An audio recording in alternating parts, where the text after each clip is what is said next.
Economic and social conditions. The Mughal Empire reached its territorial zenith by the end of the 17th century. During the period it had to face many political and administrative problems, some of which we have already discussed. In the economic and social spheres, the period from the advent of Akbar to the end of the 17th century may, however, be treated as one since there were no fundamental changes. However, the period saw important social and economic developments, which we shall try to analyze. Standard of living, pattern of village life, the masses. During the period, many European traders and travelers came to India, and many of them have left accounts about the social and economic conditions of the country. In general, they have emphasized the wealth and prosperity of India and the ostentatious lifestyle of the ruling classes, on the one hand, and on the other the grinding poverty of the ordinary people, the peasants, the artisans and the laborers. Babur was struck by the scanty clothes worn by the ordinary people. He observed that peasants and people of low standing go about naked. He then goes on to describe the langota, or decency cloth worn by men, and the sari worn by women. His impress scion has been corroborated by later European travelers. Ralph Fitch, who came to India towards the end of the 16th century, says that at 1108. 16. Life under the Mughals. Benares, the people go naked save a little cloth bound about their middle. Delayet wrote that the labourers had insufficient clothing to keep themselves warm and cosy during winter. However, Fitch observed, in the winter which is our May, the men wear quilted gowns of cotton and quilted caps. Similar remarks have been made about the use of footwear. Nikitin observed that the people of the Deccan went barefooted. A modern author, Morland, says that he did not find a shoe meant tied anywhere north of the Nirmada River, except Bengal, and ascribes it to the high cost of leather. As far as housing and furniture were concerned, little need be said. The mud houses in which the villagers lived were not different from those at present. They had hardly any furniture except cots and bamboo mats, and earthen utensils which were made by the village potter. Copper and bell metal plates and utensils were expensive, and were generally not used by the poor. Regarding food, rice, millets and pulses, what pelset and delayed kolkacheri formed the staple diet, with fish in Bengal and on the coasts, and meat in the south of the peninsula. In North India, chapatis made of wheat or coarse grains, with pulses and green vegetables were common. The ordinary people, it is said, ate their main meal in the evening, and chewed pulse or other parched grain in the day. Ghee and oil were much cheaper relative to food grains then, and seem to have been 1108. 200.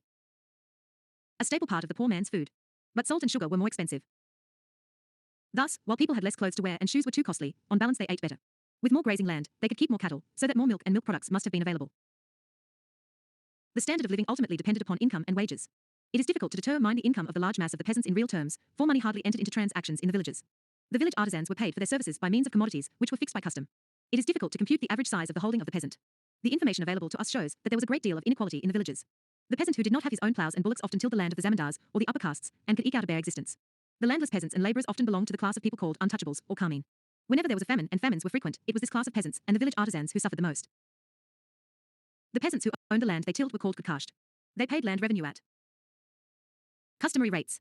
Some of them had many ploughs and bullocks which they let out to their poorer brethren, the tenants or musarian, who generally paid land revenue at a high rate. Thus, the village society was highly unequal.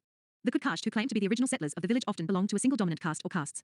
These castes not only dominated the village society, they exploited the poorer or weaker sections. In turn, they were often exploited by the zamindars. It has been estimated that the population of India at the beginning of the 17th century was about 125 million. Hence, there was plenty of 1109. Medieval India. Cultivable land available, and it may be surmised that a peasant would cultivate as much land as his means and family circumstances would allow, subject to social restraints. Unlike many other countries in Asia and Africa, India had a well-diversified economy, with the cultivation of a large variety of crops such as wheat, rice, gram, barley, pulses, bajra, etc., as also crops which were used for manufacture or could be processed locally. These were cotton, indigo, chay, the red dye, sugarcane, oil seeds, etc. These crops paid land revenue at a high rate, and had to be paid for in cash. Hence, they are often called cash crops or superior crops. The peasant not only shified his cultivation from one crop to the other depending on prices, but was also willing to adopt new crops, if he found it profitable to do so. Thus, during the 17th century, 2 new crops were added: tobacco and maize. Silk and tussar cultivation became so widespread in Bengal during the period that there was no need to import silk from China. The adoption of potato and red chilies followed during the 18th century. Regarding efficiency of production, it should be noted that the countryside was able to feed a growing city population during the 17th century. During the period, India also exported food grains, especially rice and sugar, to some of the neighbouring countries. It was also able to provide the raw materials needed for the expansion of manufactures during the period, especially the manufacture of textiles. The Mughal state provided incentives and loans to Kavi, to the peasants for expansion and improvement of cultivation. But the expansion and growth would hardly have been possible without local efforts, initiative and investment. Thus, the Indian cultivator was not as conservative and resistant to change as he has often turned out to be. Although no new agricultural techniques were introduced, Indian agriculture was, on balance, efficient and played a definite 1109. Economic and social life under the Mughals. Ole in the growth of the manufacturing sector and trade during the period.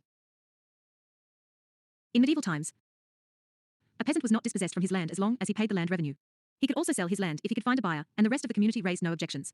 His children inherited his land as a matter of right after his death.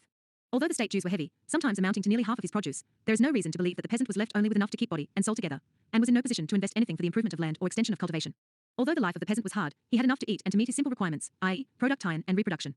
The pattern of his life was fixed partly by the seasons and partly by custom and tradition in which fairs, pilgrimages, ceremonies, etc., had their due place. But the condition of the landless and a section of the artisans including the menials must have been much harder. As far as the cities were concerned, the largest section consisted of the poor, the artisans, the servants and slaves, the soldiers, manual workers, etc. The salary of the lowest grade of a servant, according to European travellers, was less than 2 rupees a month. The bulk of the menials and foot soldiers began at less than 3 rupees a month.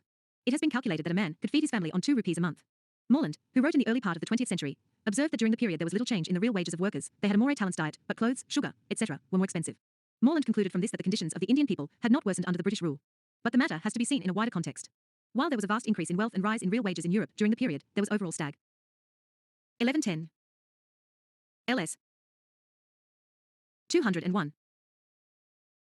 Nation, if not decline, of living standards in India under the British rule. But this is a matter which will be studied in greater detail in the volume on modern India. The ruling classes, the nobles and zamindars. The nobility, along with the landed gentry, the zamindars, formed what may be called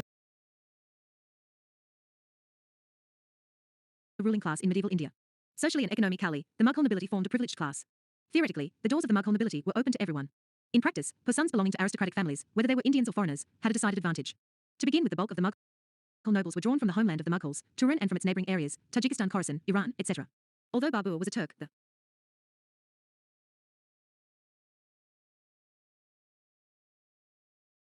Mughal rulers never followed a narrow racist policy.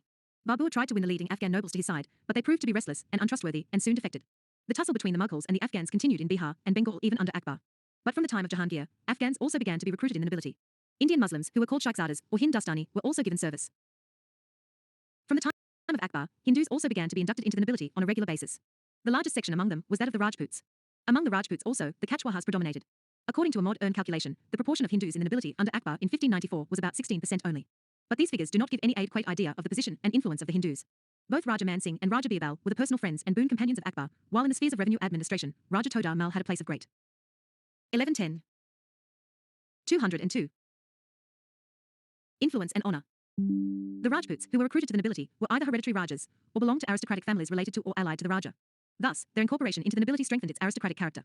Despite this, the nobility did provide an avenue of promotion and distinction to persons of humble origin. The nobility attained a considerable measure of stability under Jahangir and Shah Jahan. Both these monarchs paid careful attention to the organization of the nobility, the Mansabdari system tem, orderly promotions, discipline, and the recruitment of competent people into the imperial service. The Mughal nobles, as we have seen, received salaries which were extremely high by any standards. This, as well as the liberal policy of the Mughal emperors in matters of faith, and the stable political conditions in India attracted many talented persons from foreign lands to the Mughals' court. Thus, there was a brain drain in reverse. On account of the influx into India of Iranis, Turanis and many others in search of service at the Mughal court, a French traveller, Bernier, has stated that the Mughal nobility consisted of foreigners who enticed each other to the court.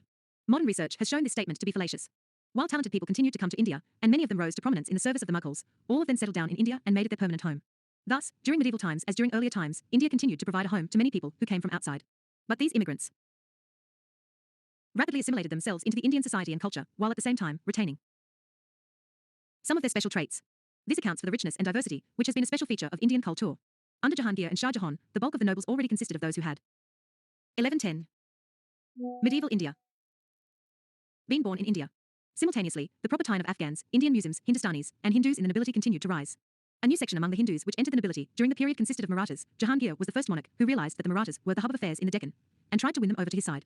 The policy was continued by Shah Jahan. Among the Maratha Sardars who served Shah Jahan was Shahjah, the father of Shivaji, though he soon defected. Aurangzeb also gave service to many Marathas and Deccan Muslims. We shall discuss Mughal relations with the Marathas in a later section. However, it may be noted that while the Hindus formed roughly 24% of the nobility under Shah Jahan, they accounted for about 33% of the nobles during the second half of Aurangzeb's reign, while their total number rose by 1.5 times. Of the Hindu nobles, the Marathas formed more than half. Although the Mughal nobles received extremely high salaries, their expenses were also very high.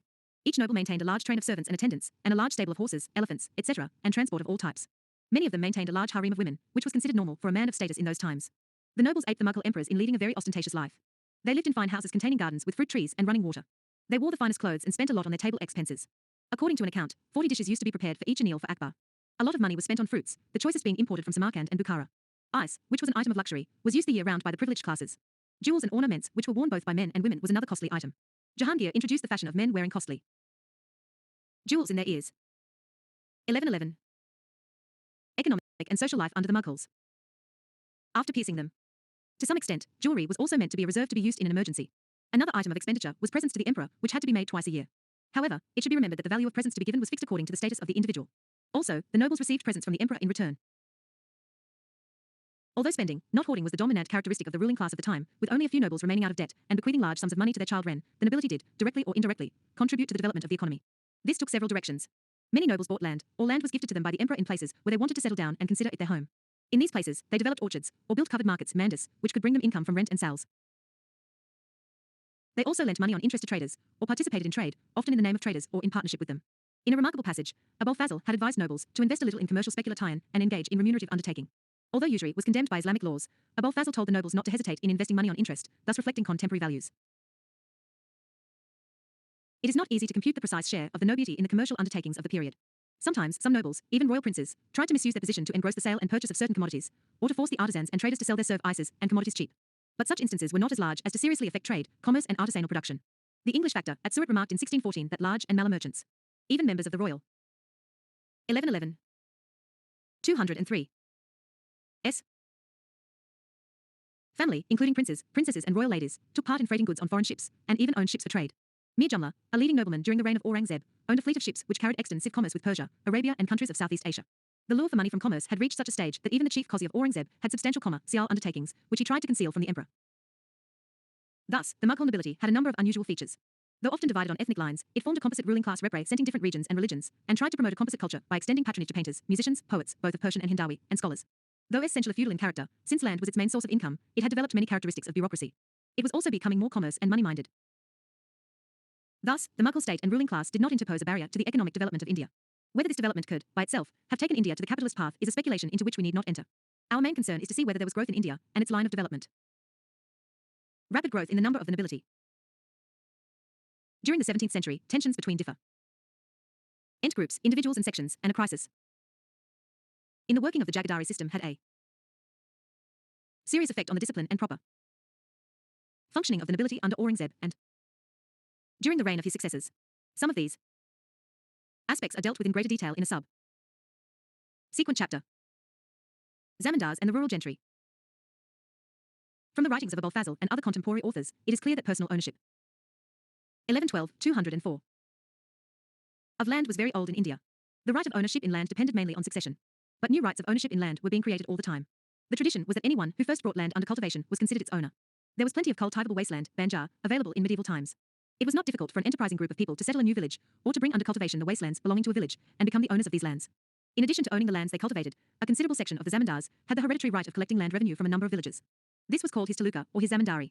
For collecting the land revenue, the zamindars received a share of the land revenue, which could go up to 25% in some areas. The zamindar was not the owner of all the lands comprising his zamindari. The peasants who actually cultivated the land could not be dispossessed as long as they paid the land revenue. Thus, the zamindars and the peasants had their own hereditary rights in land. Above the zamindars were the rajas who dominated larger or smaller tracts and enjoyed varied degrees of internal autonomy. These rajas are also called zamindars by the Persian writers to emphasize their subordinate status, but their positine was superior to that of the zamindars who collected land revenue. Thus medieval society, including rural society, was highly segmented or hierarchical. The zamindars had their own armed forces and generally lived in forts or gahis, which was both a place of refuge and a status symbol. The combined forces of the zamindars were considered arable. According to the Ain, in Akbar's reign they had 384, 558 sawars, 42, 77, 057 foot soldiers, 1,863 elephants, and 4,260 cannons. But the zamindars were dispersed and could never field such large forces at any time or at one place. 1112. Medieval India. The figures perhaps also include the strength of the subordinate rajas. The zamindars generally had close connect-ties on a caste, clan or tribal basis with the peasants settled in their zamindaris. They had considerable local information also about the productivity of land. The zamindars formed a very numerous and powerful class, which was to be found all over the country under different names such as Deshmukh, Patil, Noyok, etc. Thus, it was not easy for any central authority to ignore or alienate them. It is difficult to say anything about the living standards of the zamindars.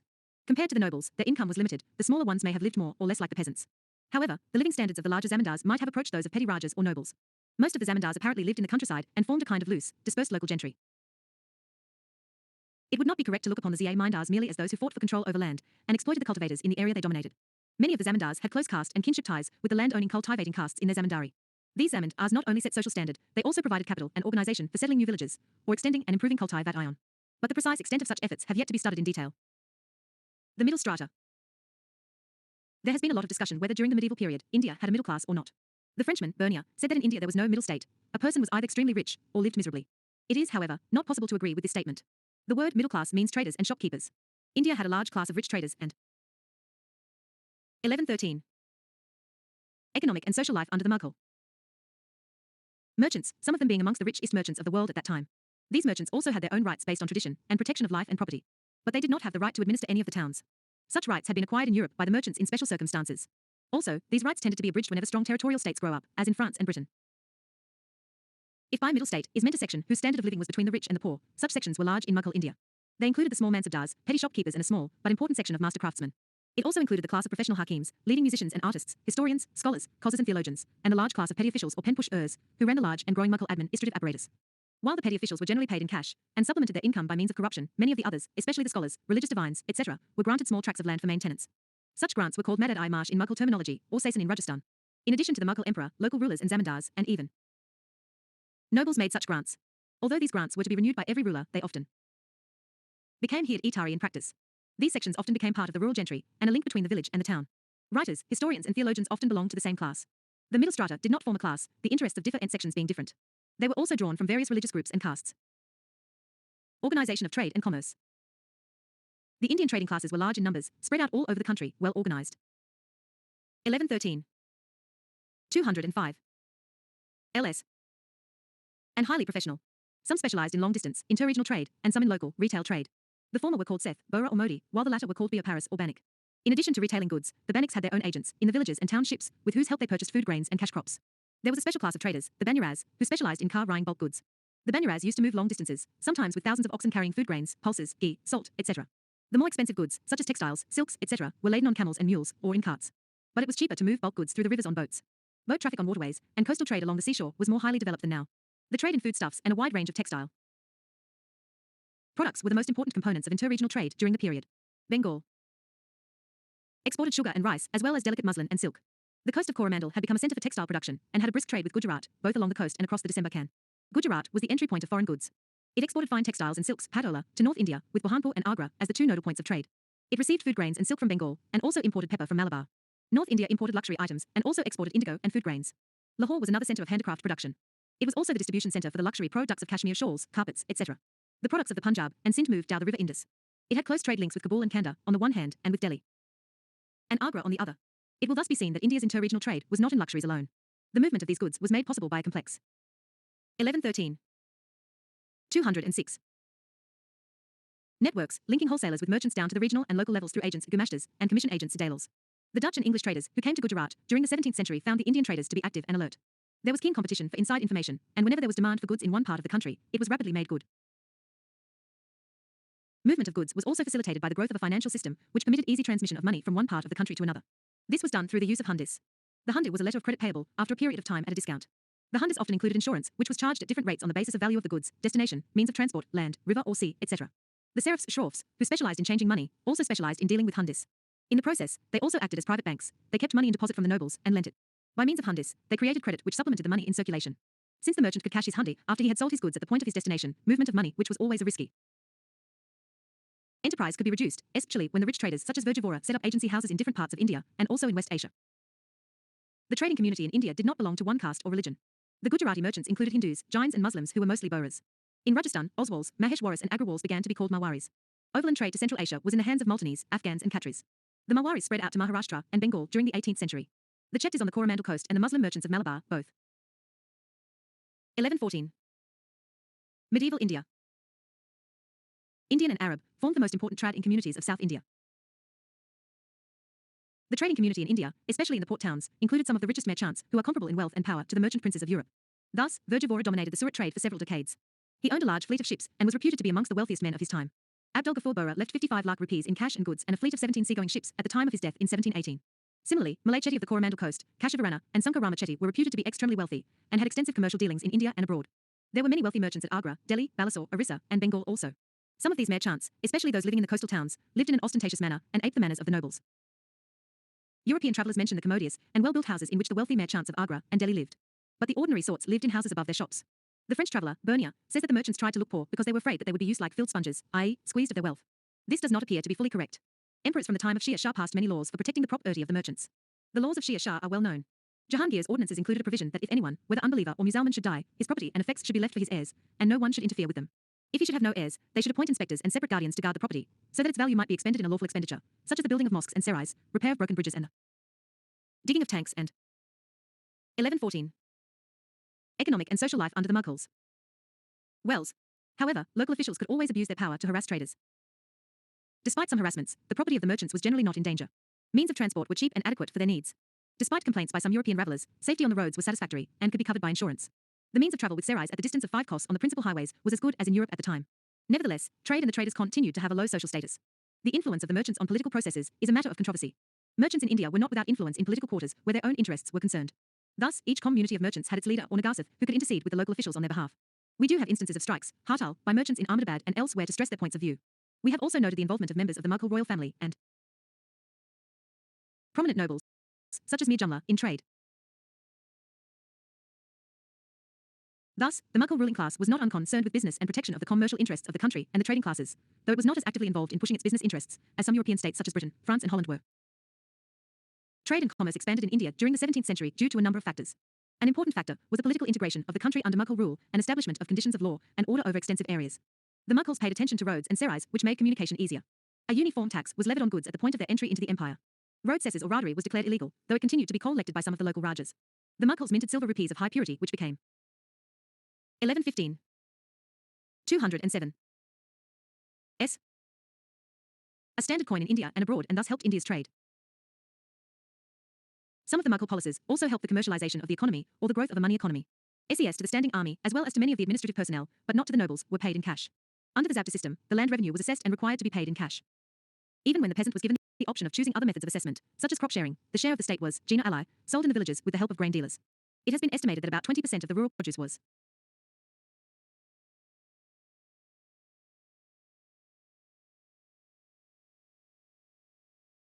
marketed, which was a high proportion. The growth of the rural grain markets led to the rise of small townships or kasbas. The demand for all types of luxury goods by the nobles led to the expansion of handicraft production and to the growth of towns. Already during the 16th century, a number of major towns had developed in the country. AC according to Ralph Fitch, Agra and Fatehpur Sikri were larger than London, then one of the biggest towns in Europe. Montserrat, the Jesuit priest who came to Akbar's court, says that Lahore was second to none of the cities in Europe or Asia. A recent study shows that Agra more than doubled in size during the 17th century. Bernier, who wrote in the middle of the 17th century, says that Delhi was not less than Paris, and that Agra was bigger than Delhi. During the period of Ahmednagar and Burhanpur in the west, Multan in the northwest, and Patna, Rajmahal and Dhaka in the east grew to become big towns. Thus, Ahmedabad was as large as London and its suburbs, and Patna had a population of 2 lakhs, a large size by the standard of those times. All these towns were not only administrative centres, but developed as centres of trade and manufacture. The Mughal ability to collect a high share of the rural produce, which was commuted into 1115 coins of the mu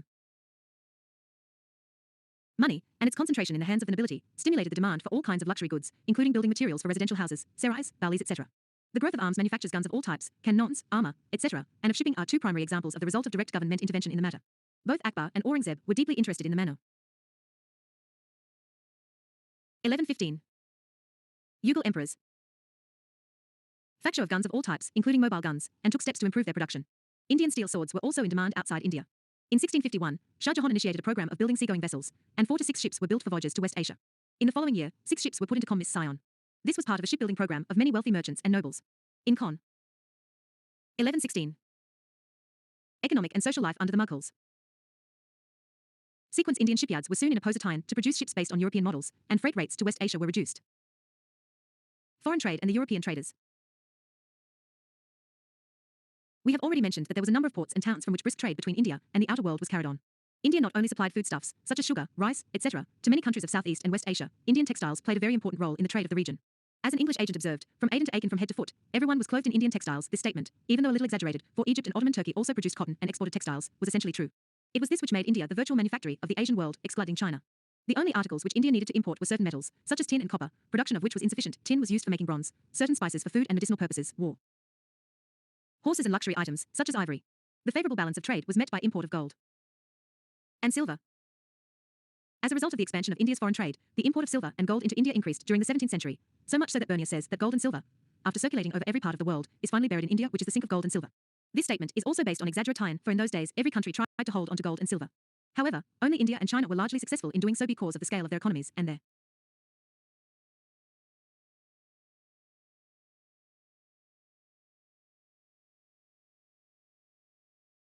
being largely self-sufficient. We have already mentioned the advent of the Portuguese into India towards the end of the 15th century. During the 17th century, many other European traders, especially the Dutch, the 1116 209 S. English and later the French came to India for purposes of trade. This enterprise was a direct result of the growth of the European economy consequent upon a rapid expansion in the fields of agriculture and manufactures. The Portuguese power had begun to decline during the second half of the 16th century. Despite vehement Portuguese opposition, the Dutch established themselves at Masulipatam, obtaining a farman from the ruler of Golconda in 1606. They also established themselves in the Spice Islands, Java and Sumatra, so that by 1610 they predominated in the spice trade. The Dutch had originally come to the coast for the sake of the spice trade, but they quickly realized that spices could be obtained most easily against Indian textiles. The cloth produced on the Coromandel coast was the most acceptable in Southeast Asia and also cheapest to carry. Hence, the Dutch spread south from Masulipatam to the Coromandel coast, obtaining Pulicat from the local ruler and making it a base of their operations.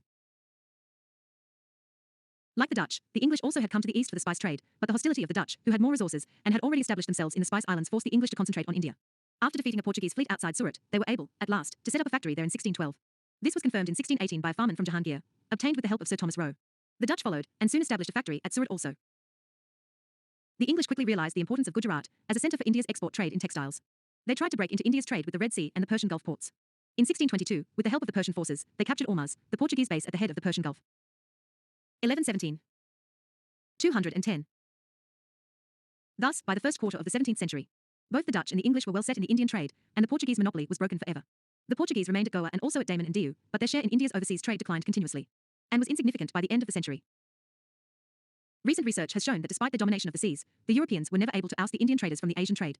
In fact, the share of the European trading companies from any part of India, Gujarat, Coromandel, or Bengal remained a fraction of India's foreign trade. The reason why the Indian traders were able to maintain themselves were several. When it came to textile trade, the Indian traders knew both the domestic and foreign markets better. Also, the Indians were willing to work at a lower profit, of 10 to 15% as against 40 to 50%, which was considered the minimum by the Dutch to meet their overhead costs, cost of factories, warships, etc. The English approach must have been similar. The Dutch and the English found that they could not trade in India, or even feed the people in their factories, without the cooperation of the Mughal government and Indian traders. For these reasons, and to reduce their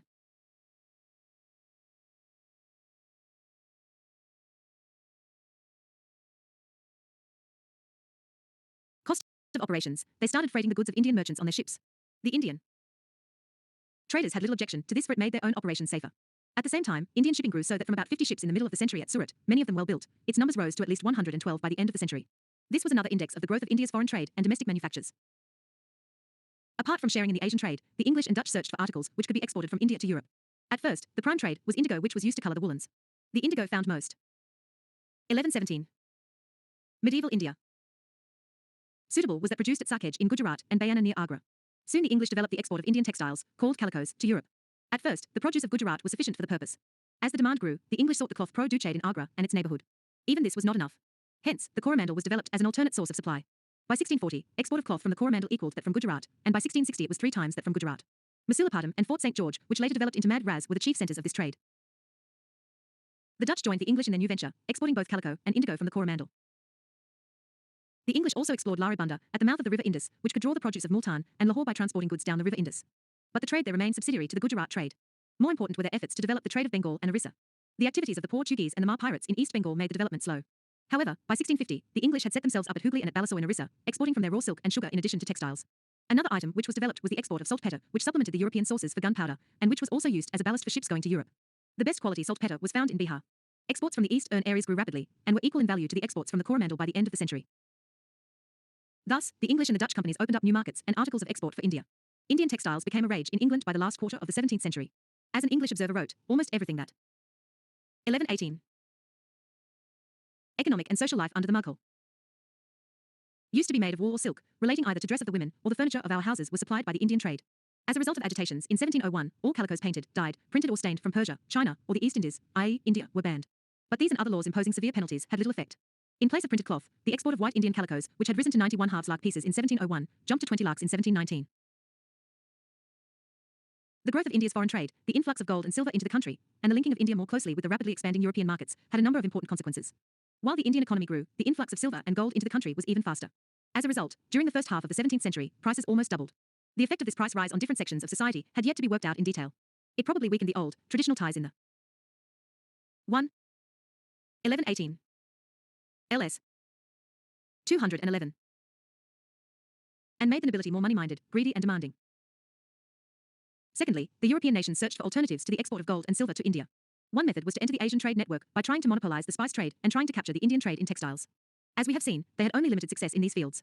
Hence, they tried to acquire empires in India and its neighborhood so that they could pay from the revenues of these territories for the imports into Europe. The Dutch were able to conquer Java and Sumatra. But the key was India.